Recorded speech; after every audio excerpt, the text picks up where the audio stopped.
Welcome back, everyone, to the Hearthstone Grandmasters for the Americas, week number 2, day 3 finals for our top 4 Swiss. If we are just tuning in, we finished up Europe and Asia Pacific, where we crowned a couple of champions for the weekly tournaments.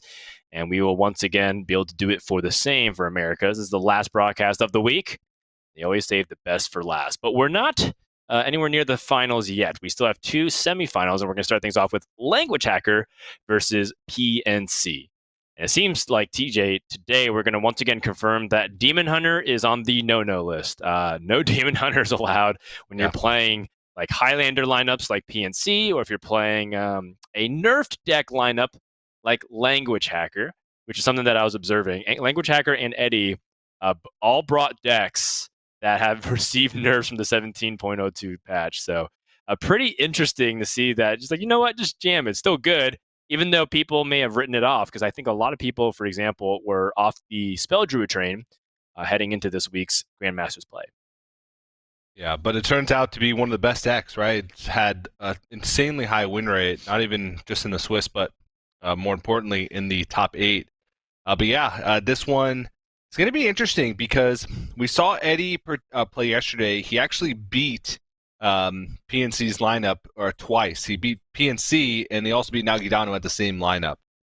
And so if that goes to show us anything, lnguagehackr, who said he's 118, 119 cards, the same as Eddie, he should be the favorite in this one. So definitely curious to see how it's going to shake out, because even though we have those historicals, it's still a small sample size. And PNC has shown that don't underestimate his decks, because the second you do, the second you think you have an inch of breathing room in the game, he shuts that down. So we'll have to see how it's going to play out. But I do think maybe one Demon Hunter is going to be left up today. Gallon does have the combo Demon Hunter, which is a little bit different. If you're playing the tempo style decks, I think you can get away with leaving the combo Demon Hunter up, but we could be seeing a full no Demon Hunter allowed top 4 day today. Yeah, so, no Demon Hunters for this series, and that was the only class that these two players had in common. So you love to see it. 7 classes represented in a series. I mean, that's one off from having the utopia of diversity of having 8 different classes featured in a series. So we're going to go ahead and get ready for the first game with our featured deck of today. And so let's go ahead and pull up what we're going to be expecting here in just a moment from game number 1, once we get confirmation from the player. And today's T-Mobile deck spotlight will be lnguagehackr's No Hands Warrior. People call this also a Pain Warrior, where you're damaging your own minions a lot and being able to go for massive swings with each damaged character, highlighted, of course, by a combination of Risky Skipper, which deals a damage to all minions when you play a minion, and Battle Rage, which draws a card for each damage friendly character. So you're able to do massive board swings with really efficient cards and be able to keep your hand economy really high, because you're still replacing all those cards that you're comboing with. And there's also some really powerful temple tools outfitted around the mid-curve of this deck, as you saw, punctuated by Surrender's performance, where he would do things like play a Warmaw Challenger on 3 just on the board, and then copy it with the Bloodsworn Mercenary, and then just never die. Yeah. I believe in the final series today, it was very amusing to see that the Warmaw Challenger stayed on the board the entire game and dealt the final bits of damage. Yeah, I mean, if it seems inconspicuous because it's just 1 damage, Dan. That's all it is. I could take 1 damage for 10 turns in a row. No, you can't. Especially since it's damage, so it's just a constant source of Battle Rage card draw if it ever comes in the hand. The thing I like the most about this deck is just its versatility. It's got so many different variations of combos, right? It's got, just the standard Risky Skipper, damage some minions, Battle Rage to draw your deck. It's got Risky Skipper, damage a bunch of minions, play Blood Boil Brute for very low cost to go for huge tempo swings. It's got Serpent Egg plus Terran Gorefiend combo, and then of course it has the Quirkinally Interrage Rampage Bloodsworn Mercenary combo.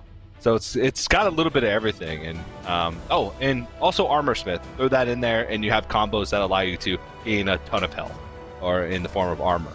So very interesting deck. It seems like it can do it all. I mentioned yesterday on the broadcast, I think it is one of the best decks in the metagame, if not the best. It just can sometimes be a little bit tough to pilot, because with balancing so many of these different combos, it's when do you pull the trigger on one of them at the expense of another. And that's kind of, recognizing where you are in the game, how you win the matchup, recognizing your win conditions. And that's why it's so interesting to watch, because a good player can pull out wins from any situation. And I think you mentioned Surrender, and I think he's one of the best pilots we've seen of the deck. But I also loved the way that Eddie and lnguagehackr piloted this deck in both of their top 8 performances on Friday and Saturday. That's right. And I don't think it's a surprise that these two players who have shared the similar unique lineup for a nerf deck approach is using this Warrior as a crush, because that's the one deck that hasn't gotten direct nerf as far as we know from 17.0.2. Well, Hunter Ace does think that Warmaw Challenger deserves a nerf. So, well, we shall see as we get ready for game number 1. But of course, that was the deck spotlight presented by T-Mobile, helping you stay connected during these trying times. And with that, we'll see how PNC responds. PNC is quite the dark horse heading into this series. And it seems like the night is getting even darker at times. PNC even tweeted yesterday, based off his performance, that he had trouble focusing, that he wasn't even really thinking about Hearthstone, even though he was like in the game playing these really complicated turns. And it's something that we actually called out yesterday. I was saying that sometimes you're just in the player seat and your mind just goes blank, because I like to liken it to overload, right? Like as a shaman, sometimes you just kind of like think too much and you're too deep in the tank, and then it's too late. Yeah. So, which kind of PNC will show up? The one that was good for 75% of the day, and then all of a sudden kind of crumbled the last quarter of day number 2's broadcast? Or will PNC be able to, shut up some of the doubters and the people that have been saying, you know what, like, he's been really inconsistent. Can he hang with the Grandmasters? And I'm sure he would love nothing more than to prove that, yes, he does belong on the stage. Because it wasn't too long ago when he qualified for BlizzCon 2019, and yet the questions still remain, TJ. Yeah, still remain. I do think that the play we saw yesterday was not up to, the level of play we expect from Grandmasters. But we can hope that, he can move past that and have a little bit better focus today, because he does need the points, right? He has a bunch secured from the top 4 performance today, but if he loses out right now, he'll still be slated for Division B at the end of the week. And that's not where you want to be, because that forces you to have to perform in the final week of competition. It will force him to need those 3 points to get another top 8. And, that's a pressure that I wouldn't want on my shoulders. But not the greatest curve for PNC. He did keep the Stormhammer in the opening hand, which of course is a fantastic tool. But other than that, he's a long ways away from the Grand Slam. That's right. In a Grand Slam, a card that's been performing very well. Not even necessarily just in Hunter. When you get an opportunity to randomly generate a Grand Slam through pretty much anything, whether you're just discovering a card from another class or you're playing Puzzle Box of Yogg-Saron, that card has incredible impact. Yeah. And, it's up to lnguagehackr to be able to get onto the board quickly before that becomes a factor. And you can see him pointing out this Intertoll here, which usually presents a threat of Rampage. But lnguagehackr also, intentionally by pointing out, gets ahead on the board, so that way PNC can't really get that Stormhammer chugging. Ah, yes. Okay. I was just about to say, I love the hold on the hero power from PNC here. No reason to give him a free 2-card Battle Rage on the... just at the expense of 1 hero power. It's just not worth it. You're going to win this matchup by having a massive board and killing him. Right? You're not going to win by little chip damage over time. And the deeper he is with the cards, the easier it's going to be for him to prevent that in the future. That's right. So good to just kind of deal with that now. It's one of those latent potential cards, the Injured Tovi, or whether you combo it with Rampage, as we talked about, whether you're just playing Terran Gorefiend and summoning it back as a 3/7 top minion. That card is surprisingly really effective. And it's great because cheap neutral taunts at around 1 or 2 mana haven't really been played a lot in Hearthstone unless it had like a side effect that was really powerful, like Unstable Ghoul. Yeah. With its death rattle back in the day from Naxxramas. In fact, it was like never really seen to play those really cheap taunts unless you're also playing like Zoo Warlock. And so just finding like Injured Tovir making its way into several different kind of deck archetypes has been really cool to see. It's been very subtly one of my favorite card designs for what many perceive to be a pack filler card. That's disrespectful to the card. Calling it a pack filler. The fires of vengeance burn Straight up good. And will always be. Until it rotates. Yes, that's right. And then it may not be. Well, we'll see. We'll see. All right, the preemptive attack with the Stormhammer, it's a free charge, so might as well try and chip away at this Armor Smith. This is an awkward board, though, for language hackers, facing up against the Primordial Explorer, which... I was the first to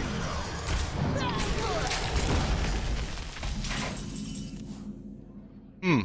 Well, Torn Gorefiend here. This is something that I wasn't necessarily sure how good it was right off the bat, but it's not like Hunter has too many ways to punish this. They're not really playing like a secret package with Freezing Trap to really make Terran Gorefiend difficult to get activated. And then the worst part is for PNC is that if he leaves Terran Gorefiend up, Language Hacker has an opportunity to copy it with Bloodsworn Mercenary, and then that would almost certainly lock the board away.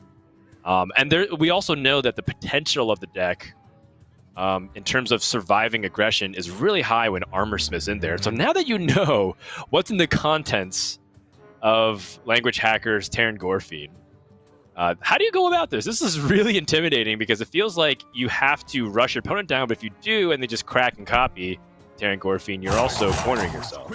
Yeah, it's rough. I mean, the benefit of this is that he does have like a way to kill the Warmaw Challenger, which is the biggest minion that's going to come out of this Terran Gorefiend, and still have a value trade over it with the Primordial Explorer. So it's really not that big of a board. It's not that much board presence. Well, Language Hacker plays he draws the Corsair Cache, which allows him to play the weapons that he's going to draw from his deck. There are Reg Calibers in the deck for Language Hacker because he is going more towards that Bomb Warrior variation. However, he still has an Anchor, so if he's able to get the Anchor and play it, he'll be able to win back some tempo onto the board and keep up his card draw. However, it's a 1 in 3, and this is part of the reason why some people have grabbed away from the Bomb package, is that Livewire Lance and not playing Blastmaster Boom makes your deck a lot more lean and quicker to start putting out combos. Yeah, it's true. It's been quite the debate, honestly. But it seems like Language Hacker's going to take his 2-card Battle Rage here. Nope. Well, still take his 2-card Battle Rage, but he was still deciding on kind of which way he wanted to get that Battle Rage out. Finds Risky Skipper, another Corsair Cache. Okay. So, I mean, that is one way to almost guarantee that he's able to keep up his resource generation, or rather the amount of cards in his hand, because I am worried, like, he had combo-oriented cards with Captain Greenskin and Bloodsworn Mercenary, but he needs to have things preceding it. You need a weapon equipped, and you need a damage minion that you'd want to copy. He also didn't kill the Primordial Explorer, which does give PNC the weapon charge, like, for free. Not necessarily for free, right? He still, has to swing in, and he also had a dragon in his hand. But it would have forced PNC to play this dragon, which may have been more situational than he expected. But Language Hacker's plan is probably just to kind of burn him down. He's got Corsair Cache and Captain Greenskin in hand. With Bloodsworn Mercenary and Risky Skipper, sure, but the way his hand's going right now, this does look like he's going to be on some type of kill him before he kills me plan, which he's at 36 and PNC's at 18. He picks up a wrench caliber from this Corsair cache. It's a 4 damage weapon. He greenskins it, a 5 damage weapon. A lot of damage over the course of multiple turns. So if that's his plan, if he realizes that that's his plan, then going for this play is better. And yeah, picks up wrench caliber, and it's time to start hitting face. Yeah, and like you're talking about throughout the weekend, Highlander Hunter does struggle with dealing with the duplicates into their deck because Dire Tamer Brand and Dragon Queen Alexstrasza Zephyr seems to be a core part of their identity. And you could say that, well, of course, Highlander decks that have no duplicates strongly prefer to not have duplicates into their deck. Oh, wow. Well, that's... Oh my gosh. Oh on my 7 goodness. again. Right before the second bomb gets shuffled in. Are you kidding me? Yeah. Oh my goodness gracious. That's like the 4th Maybe we time spoke that's too happened to him soon. in 2 days. Yeah. Oh, hold on, though. Okay, so Language Hacker has a lethal setup for next turn, unless he dies or a taunt gets put in the way. And I don't know, he's getting close to the point where... I'll show you who's boss. Alright, he's not going to go for it. Yeah, he just can't not. Oh, interesting. This risky skipper. I guess he wants to go for the blood. Blood Boil Brute onto the Blood King Boil Crush. Brute. It would be 5 Yeah. damaged minions. Oh. And if that's the case, wait, this is the might as well best go way for to go this both. because it's more Yeah. damage pushed. And he sets up lethal. Because he pushes Exactly. 8 with Captain Greenskin. That's an additional... It also sets up lethal with the bomb out, but it sets up lethal with Captain Right. Greenskin and just a weapon speed next turn. No bomb being drawn, but now PNC is on a bomb draw to lose, and he still has to, of course, be mindful of what's on the board with the fact the weapon swing can kill him. So this was an excellent setup by Language Hacker from multiple fronts. Oh, yeah. 1, of course, dealing with King Crush. 2, being very efficient with his mana. 3, setting up a lethal in multiple ways. And now PNC, he is still in trouble. Despite that amazing draw on turn 7, that was quite possibly the best draw in his deck. What can PNC do from here? He can clear the board very quickly, especially that rapid fire being efficient. But he might consider... Oh, he is drawing. Whoa. What is he looking for? Okay, he is fearless. And it's unlikely that he draws a bomb. I think that's okay. Thinking about hero power, I would have been really interested in tracking in this position Yeah. as well.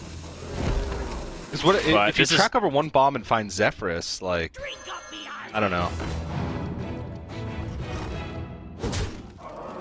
Well, that's going to do it for game number 1. Language Hacker with a very good checkmate setup on PNC with the 1-0 lead. Shuts down PNC's best performing deck this weekend with that Highlander Hunter. And you can see Language Hacker feeling good. And also cheesing a little bit for the camera. I appreciate the smile. Last time we saw him, he was all dressed up, very businesslike. And then today he's back more in his natural habitat, but it looks like his play is still as strong as ever. Yeah, I think the Hunter deck was actually the only deck PNC won with in his victories. No, he won with his Rogue against Bloodyface once, I think. He won 5 out of his 6 victories in the matches series that he won with Hunter. So, the fact that gets out of the way in game 1 is gotta be feeling pretty bad for him, but also pretty good for Language Hacker. But I think that's expected, right? I think the Spell Druid and the Warrior are both fantastic matchups against the Highlander Hunter. It kind of just gets run over because it doesn't have ways to deal with wide boards, and it can't handle like aggression and tempo that well if it can't get tempo right off the bat. So we're gonna move into game 2 now. Language Hacker again on the Warrior, and PNC is going to choose to play Highlander Mage in this instance. Yeah, Highlander Mage does seem like a deck that can deal with some of these shenanigans that gets presented early, but it does feel like if Mage doesn't have that early game curve, that Warrior gets to kind of do whatever they want. That being said, this early game curve from PNC looks mighty fine.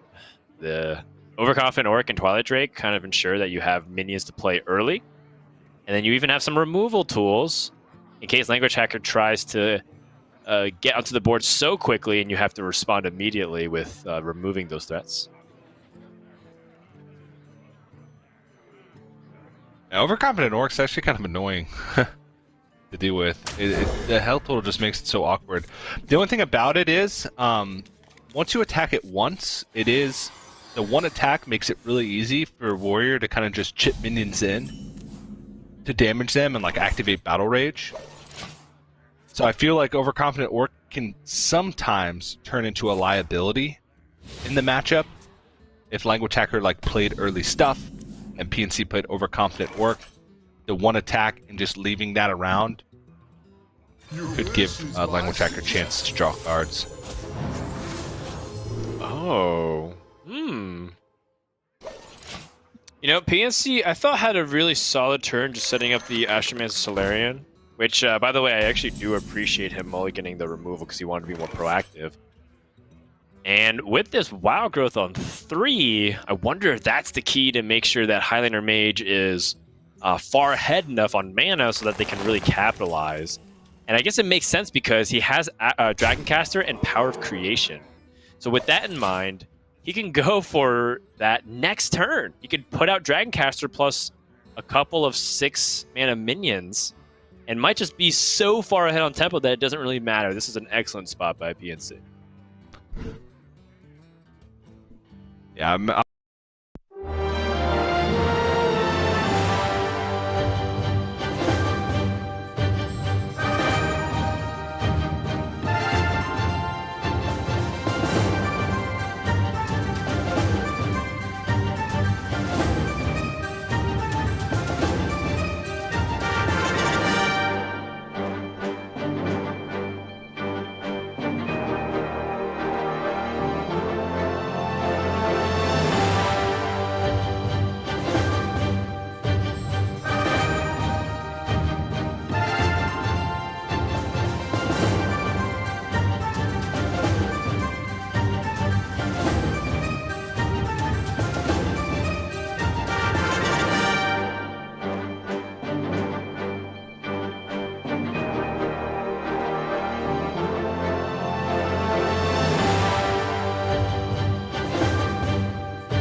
Boulder Fist Ogre. And does not find anything really except for the Sky Raider. Oh! Okay. So he actually can kill off. Yeah, he can Dread Corsair and kill off one of the Boulder Fist Ogres. Ah, but PNC's Still just gonna dead. kill it anyways, yeah. Yeah. Well, you know, it was a valiant effort, but Language Hacker just too much pressure, and so the Highlander Mage dunks the Warrior. 2 quick games from the start of the series, but PNC, you know, being able to spot the line and immediately identify what you need to be doing as a Highlander Mage, which is not give your opponent time, you know. Things down to the mulligan, which was very good by PNC to recognize what he needed to hold on to and what didn't. And also just the immediate capitalization off of a extremely powerful hand, given that, you know, I think a lot of people may have been a little greedier with that kind of hand. Or rather, with the mulligans. Yeah. Definitely possible. Highlander Mage is actually decent against what Language Checker has left. He's got either his Priest, which... Bad news, Dan. Bad news. Or Sorry, his your Druid. audio's cutting out, TJ. All I heard was he has, and then said bad news. Well, yeah, Say that that's what that's all I said. Oh, okay. I was shaking my head into the camera. Got it. I was looking at the deck list too, and you know, I think the mage can fight well against the druid if things line up nicely, but I'm also worried that mage gets off to a slow start if it's not coining into the Dragoncaster on turn 4. So I am concerned that the druid is just going to be too fast and potentially put too much pressure on. And then the question becomes, can Galakron Rogue hold up against things like this druid? That being said, I am worried more about Priest. Priest seems to be all over the map this weekend. Yeah. If you were to look a little closer, Priest is one of the worst performing decks in the current metagame right now, despite how popular it is. It won 1 game over the past 2 days in Americas, I think. Yeah, and it was already performing at a low 40s% clip, particularly against classes like Rogue. But we'll go ahead and cross that bridge when we get there. In the meantime, we're going to go to Druid as the response, the call and response. Yeah, this is probably the most important matchup of the series, I would say. The mage versus the druid. Because if PNC wins, then he's in a magnificent spot. Because the only deck Language Hacker has left is the priest, and it's got 2 bad matchups against the mage and the rogue that PNC has remaining. So a lot of pressure on Language Hacker, I feel, to try and win this one, because if he doesn't, very likely that he loses the entire series. Meanwhile, PNC has Zephyrus in opening hand again. Zephyrus into Wild Growth in this matchup is also fantastic, because the Druid's not doing anything except probably playing their own Wild Growths. And it does get you closer to things like Blizzard, like for the Glowfly Swarm board if it comes out. Because one of the worst feelings in the world is they have Glowfly Swarm, then you're on 5 mana, and you can't Blizzard, and then all of a sudden you're dead. Yeah, it's a really good point. And we'll see if this early game Solarian ends up being something valuable for PNC if later on... Oh, wow. Language Hacker just going to go ahead and receive this damage over time. But yeah, you know, PNC with an aggressive curve. Once more, going to have Zephyrus on 2. Language Hacker just with the applause. PNC is like, yep, you got it. And PNC now has the Wild Growth Don't opportunity. get baited. Wait, Don't get baited. He was hoping for an Animal Companion, wasn't he? To try and pressure the Druid? I don't know. I feel like Wild Growth is still fantastic. Given the context of his hand.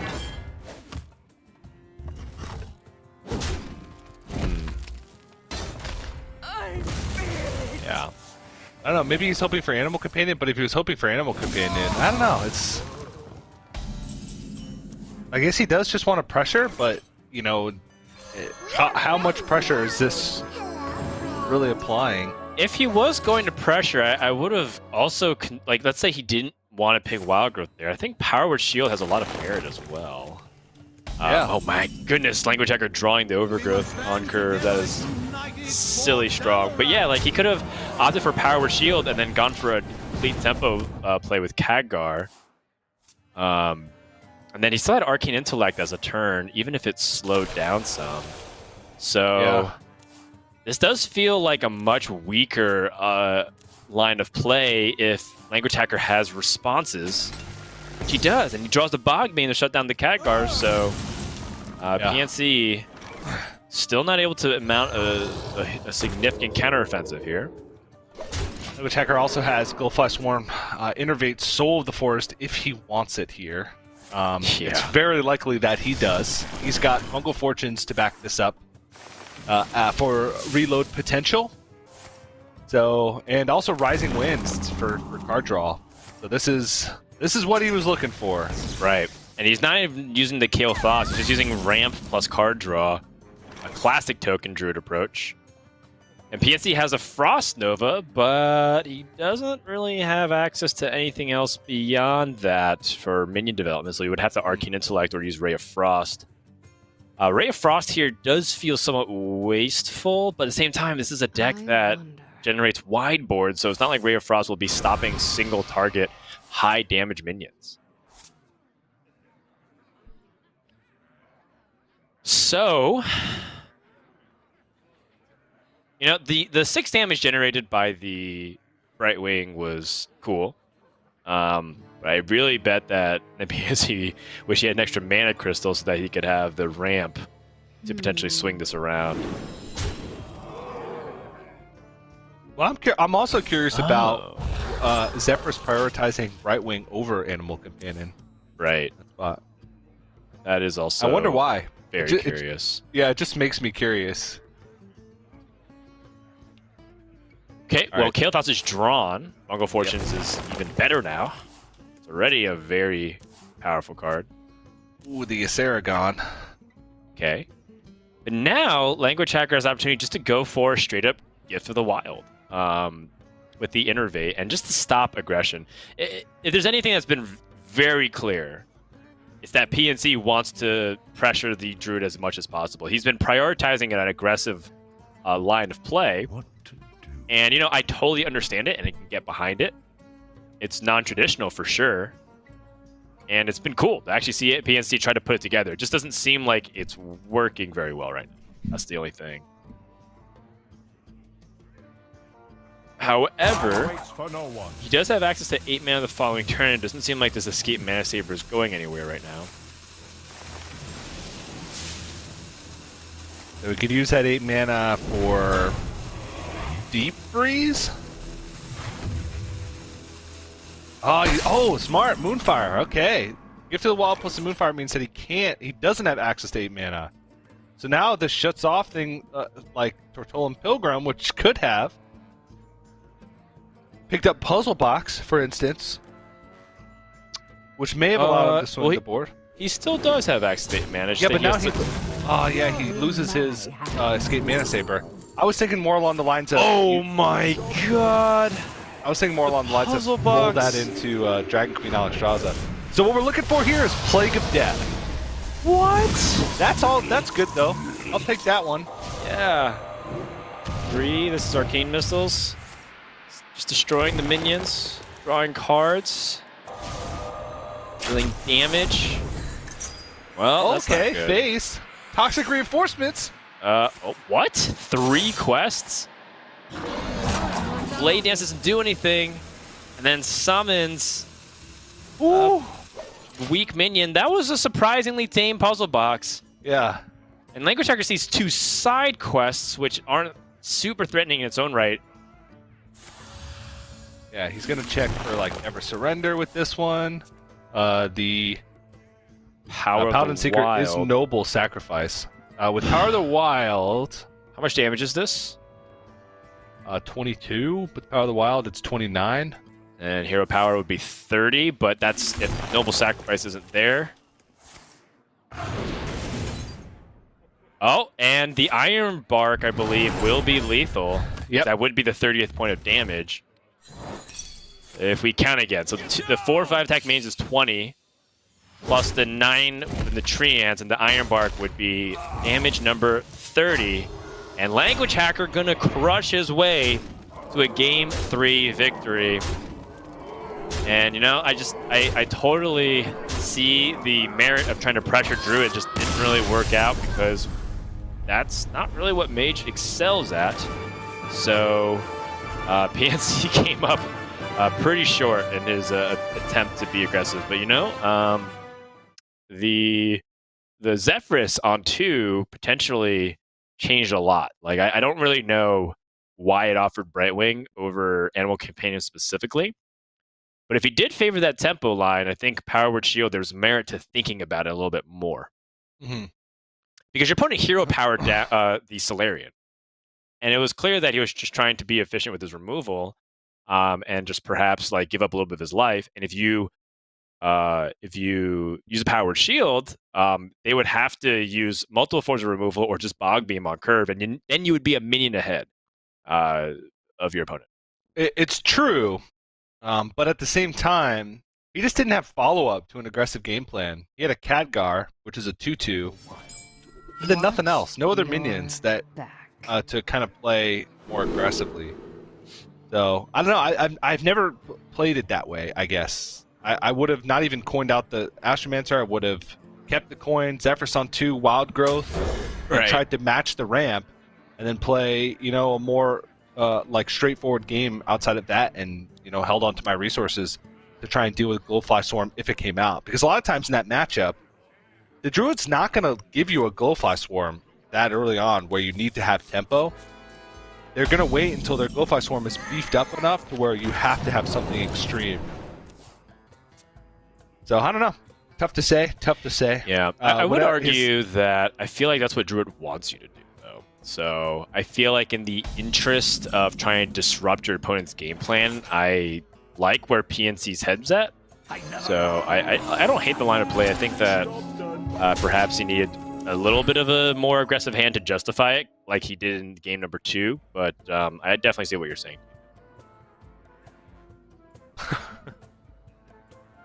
Okay, well, Hanar being very annoying, and once more kind of showing to you the power of the Secret Rogue when it draws the secrets with this Hanar. It's going to be very powerful. Because it doesn't seem like Gallon's going to be doing anything for the next couple of turns. He does have the option of coining out the Wild Growth into the Overgrowth, and then just kind of rolling to turn 7, or rather 7 mana crystals,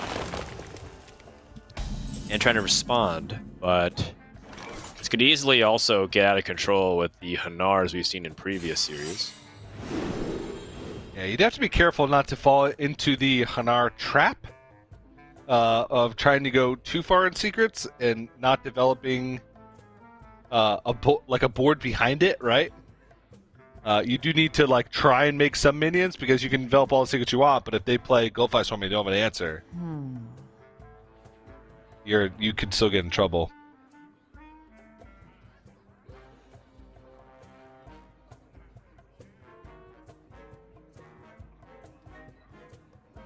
I think it's probably Flame Ward here. Never Surrender has merit just to protect maybe his Hanar on board, and also allows him to go with the secret this turn. But I just don't think your Hanar's going anywhere. He would have to have Bog Beam plus Crystal Power, or Bog Beam Moonfire Moonfire. And I would just take the Flame Ward while I can have it. While I could get it. Not sure. But lnguagehackr, even though he has ramp, he still doesn't have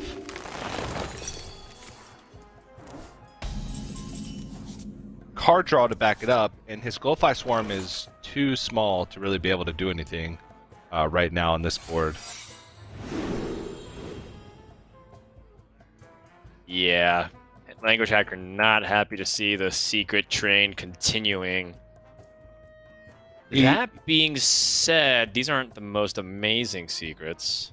And Language Hacker is assuming that that's a counterspell. That's why he seems so upset about this, because now it's going to be hard for him to just rip a either counterspell or flame ward. He just didn't want to see Mage Secret, because Mage Secrets are the ones that. Yeah, now he has to dump a Moonfire, and that gives PNC exactly what he wants. He got a free Moonfire at Language Hacker, and now gets what? Summoning Portal. Oh my goodness, that gives PNC so many efficient turns by playing expensive minions. You can play Boom Pistol Buddy and Bone Wraith in the same turn. But 2 Overgrowths are found into the way of Language Hacker's hand. This Glowfly Swarm, all things considered, is almost at full power. This is a explosive game. And TJ, I know once more that there's been doubts about Hanar, but Hanar seems really powerful to play on curve again. Are you convinced yet? I loved Hanar. I wonder. So the answer is yes, you're finally convinced. Great. I was always convinced. I was a little on the fence yesterday about keeping it without a secret. But just the bluff of it, honestly. And I also don't like shadow stepping. That was the other thing. Shadow stepping, that does feel excessive. Because while its value is good, shadow stepping it kind of removes the urgency for your opponent on the board. Wow, that summoning portal just ended up being legit. He cleared every one but one. That's assuming he daggers up and hits the last one. So yeah, the summoning portal did give a 2-mana discount, which allows PNC to dagger. Significant, but not like by any means game breaking. Oh my goodness, a Ysera Unleashed. I think you got to do that. My dream. Like you're And far just hope- behind enough that you have to go for it. Yeah. Appreciate that when Ysera hits the board, she lags the entire game down just to make sure everyone can dramatically witness the shuffling of 7 dragon portals.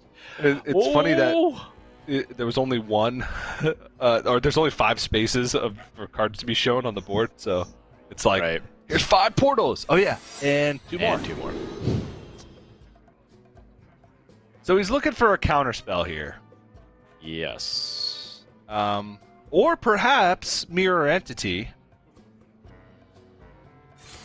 Because the 2 things you're worried about coming into the next turn are Overflow and Kael'thas. Oh, well, he can play the Ice Barrier just to mess with Language Hacker. But that would be such a weak turn. I think he wants to play Edwin this turn. Yeah, I'm definitely in favor of a secret plus Edwin here. Looks like PNC chose a second redemption with the option of how about a third? I think Dirty Tricks makes the most sense for his hand for the card draw, but Van Cleef coming out as an 8/8, it's not unreasonable, but these 3 secrets are very annoying to deal with. Yeah. Oof. So Language Hacker gonna go ahead and he's looking for portals here. Overflow? Is what he's looking for. He's looking for as many portals as he can find. And he not hit find a single portal. he hit 0. What? Oh man. It was likely that he only hit 1 or 2. Oh my goodness. Well, this Bamboozle will transform the minion to... Oh, wait. The Freezing Trap, which kills the Ysera. Oh, no. Well, that Ysera basically didn't do anything, and now PNC's so far ahead on the board that Language Hacker probably has to consider some narrow 1% outers here. Kael'thas might be able to do something. I think Language Hacker might be saying I have to pass because I need this free Bog Beam. Yeah. So he at the beginning of that turn, Language Hacker had 25 cards in deck and 7 portals. So it was, you could roughly say each one was 30, each draw was a 30% chance to hit a portal, and he drew 7. 30% 7 times and not hitting one, pretty unlikely. So I like the play overall, just not the outcome he was hoping for. But he gets to rebuy next turn, I guess. With the, you could go Kael'thas. Yeah, the question is, He's just if dead the if he swing doesn't is find taunts. right, if the swing is dramatic enough, but he does have Gift of the Wild. That's one of the key things. Oof, that's tough, but it's okay because he had Gift of the Wild, like we said, and now he has Kael'thas. Probably has to go for everything here and hope that his Fungal Fortunes, no, his Rising Winds rather. His Rising Winds draws like 6 portals and then he can Gift the Wild. Yeah. Or many portals. Right.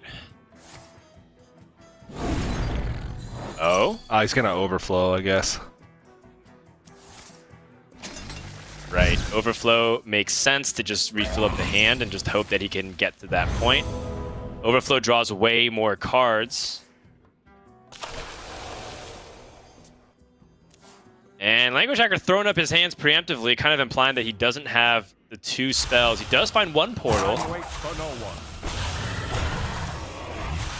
It does have Taunt. And his last card needs to be a free spell, or he's not able to do this. He got a crystal power. Okay. So not the widest board possible, but still really sizable.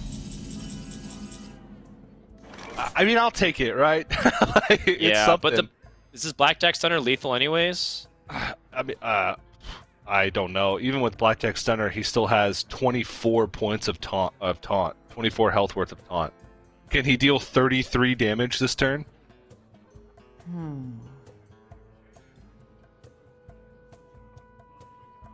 15, 16, 17, 22. 2 eviscerates is 30. Dagger up's 31. I mean, No. PNC's calculating it. It looks kind of close, TJ. It's actually very close, yeah, because you can also rush the stunner in.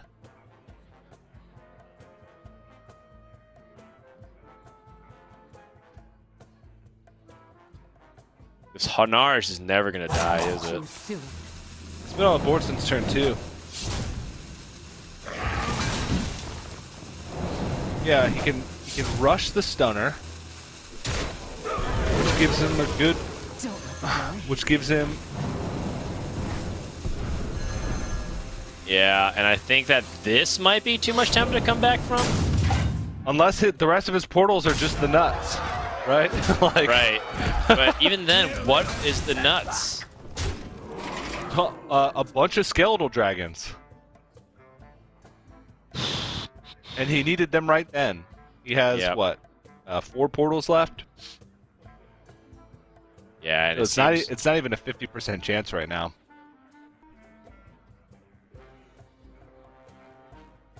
Well, we'll see. He's going to try to get a bailout here from the Ysera's Dream Portals, but this might be too tall of an ask. He's used a lot of his cheap cards, and PNC getting some major tempo through the Shadow Jewel Hanar. It's just hard to come back from. Okay, that's a portal. Big Dragon. I believe he's lost both Iron Barks. Hand is too full. And one final out here, but not even likely to survive.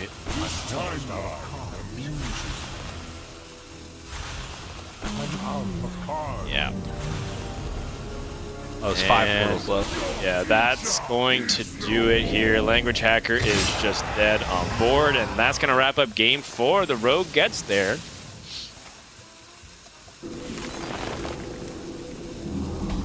I concede. So we're going to go to a tied series.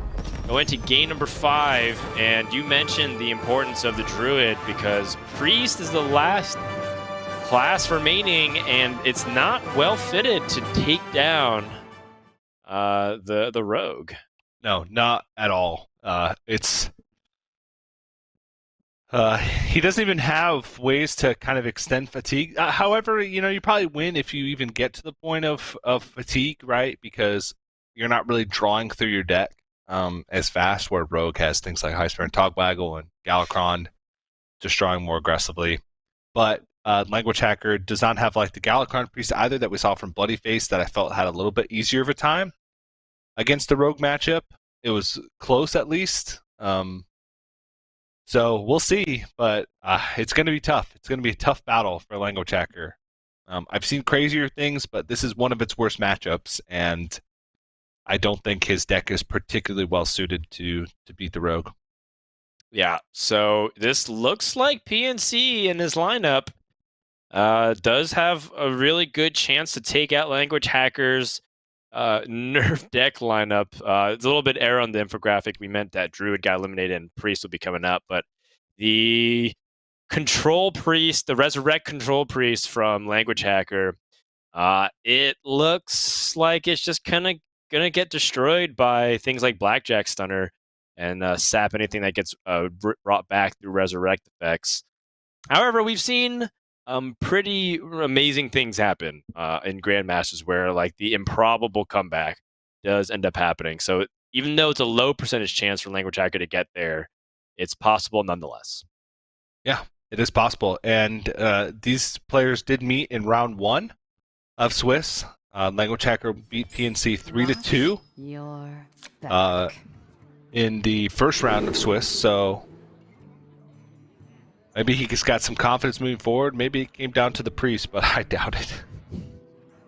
I doubt it as well. We'll see, though. We'll see. Yeah, this is going to be tricky.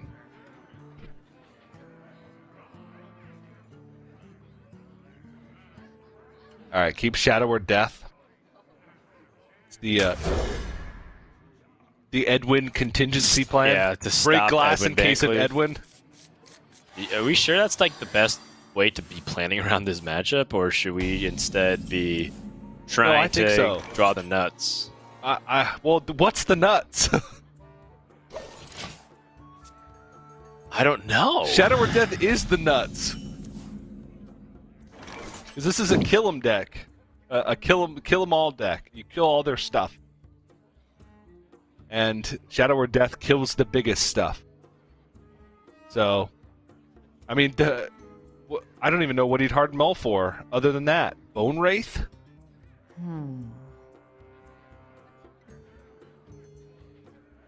I don't know. It's a tough question, but it seems like PNC is just going to take a very slow approach.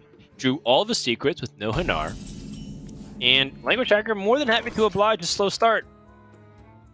PNC legitimately can just seal fate his opponent's face and then just try to get that lackey generation going with the invokes.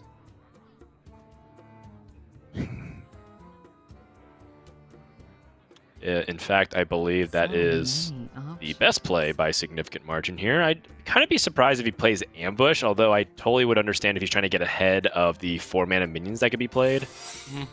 It's primarily Bone Wraith and Archmage Vargoth. Free of that blasted tower. But you're totally okay with Vargoth dying. In fact, Vargoth dying early is a good thing when you have Mass Resurrect in your hand. So normally people would just be saying like, oh no, he's like immediately just going to counter my Vargoth. But when you have, like in this case, Convincing Infiltrator and Cartoon Defender as the curve, if you Mass Resurrect and revive Vargoth, he's going to cast that spell again at the end of the turn. So you summon back Vargoth once more, along with the other 2 minions, and all of a sudden you just have this big board that your opponent can't really get past. Yeah, At least not efficient. Especially if that he can just keep it to those 3 minions die. That's fantastic, right? Yes. I don't know if he's going to be able to last that long. That's the problem. Whoa. Okay, so interesting. Well, I mean, the Van Cleef does make sense to me, but I guess since he already has Dirty Tricks, he can't get away with that. And the Edwin gets immediately death. Language Hacker played it the one off the top of his deck, though, so making it kind of seem like he just drew it, and perhaps giving some misleading information to PNC, because this Shadow or Death is the kept card. And so if Language Hacker is saying, well, this is a card that I'm keeping, it's important, it might mess with PNC's head, like, oh, did he keep Galakron? Did he keep, you know, a Soul Mirror? Okay. I don't know. Other ways that he can like mess with his opponent?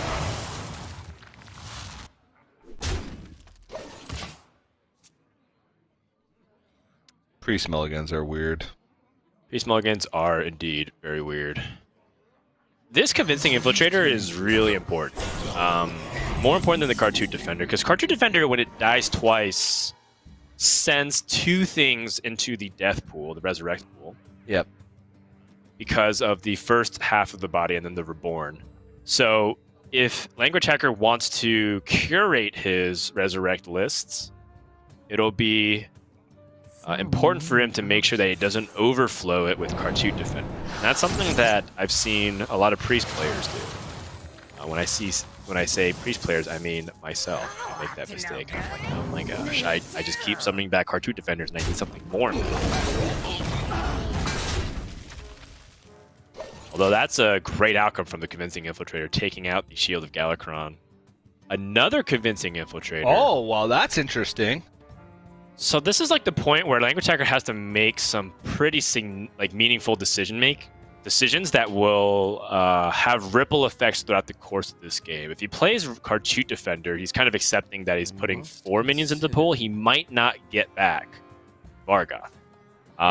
He can't also rely on a Murazon, because if he plays Murazon before he plays Mass Resurrect, he's likely going to get like a bunch of lackeys and whatnot. Because it just summons a copy of whatever PNC has played, and that also messes with the Resurrect pool. So now Language Hacker has to really weigh the decisions of whether or not Cartoon Defender is working. Well, he thinks it is. And it's tough to say if I agree or not. Just because it felt like the Mass Resurrection with the guaranteed 3 was like a pretty nice path for victory. The only thing is the follow-up and also something like Sky Shiv. The more of one minion you have in a Resurrect pool, the more you get punished by Flick. That's true. That's a very good point. But at the same time, this also does that, right? Like it puts an additional Cartoon Defender instead in the res pool, which I guess is not as weak to Flick because you still get the Reborn effect. Yeah, precisely. Another Cartoon Defender. So with this Convincing Infiltrator, Language Hacker will have 5 minions in the pool. 2 copies of Convincing Infiltrator, 2 copies of Cartoon Defender, and the Vargoth, which means that his Mass Resurrect has a 3 out of 5 chance to land onto the Vargoth. If he passes here, it's a 75% chance, which is odds that feel a lot more reasonable. But Language Hacker, in the end, if he still revives a couple of Convincing Infiltrators and whatnot, it's still pretty solid to stop the Rogue's tempo. Also, keep in mind Murazon for the wand. Oh yeah, the Murazon for the wand is huge. But PNC is likely going to dump a bunch of cards first. So many options. But yes, the Wondrous Wand with Murazon interaction is particularly effective for the Priest because they have so many expensive cards.